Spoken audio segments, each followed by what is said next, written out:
least 20 people are feared dead in Bosnia-Herzegovina and Serbia after the worst floods in more than a century. Tens of thousands of people have fled their homes as several months of rain fell in a few days and rivers burst their banks. Landslides have buried houses in Bosnia and reports say as many as 16 people may have died. An outer suburb of the Serb capital Belgrade has been inundated and 8 people are reported to have drowned. Serbian Prime Minister Aleksandar Vučić told reporters the first bodies had been recovered in Obrenović, the worst-hit area to the southwest of the capital, and he feared more would be found. But he said the number of deaths would not be made public until the waters had receded. A new flood surge was expected on the Sava River late on Sunday, he said.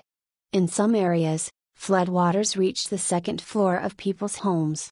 The flash floods woke my uncle at around 0330, so they went up to the first floor. Then they had to go to the third floor because all lower floors were flooded, one resident from Obrenović said.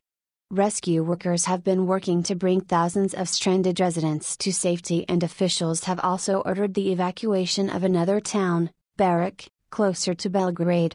The Sava River has risen particularly high in the western town of Sabak, and volunteers have tried to shore up flood defenses there. Rescue coordinator Predrag Maric appealed for food, water, and clothing to help those in need. One of the worst-hit areas in Bosnia is the eastern town of Bijeljina, where rescue teams are trying to transport 10,000 people to safety. Among those who drowned were 10 people in the Bosnian Serb Republic, police told local media. 6 bodies were found in the northern town of Doboj, and there are fears that more people have lost their lives. Unfortunately, this is probably not the final toll, local leader Milorad Dodić said.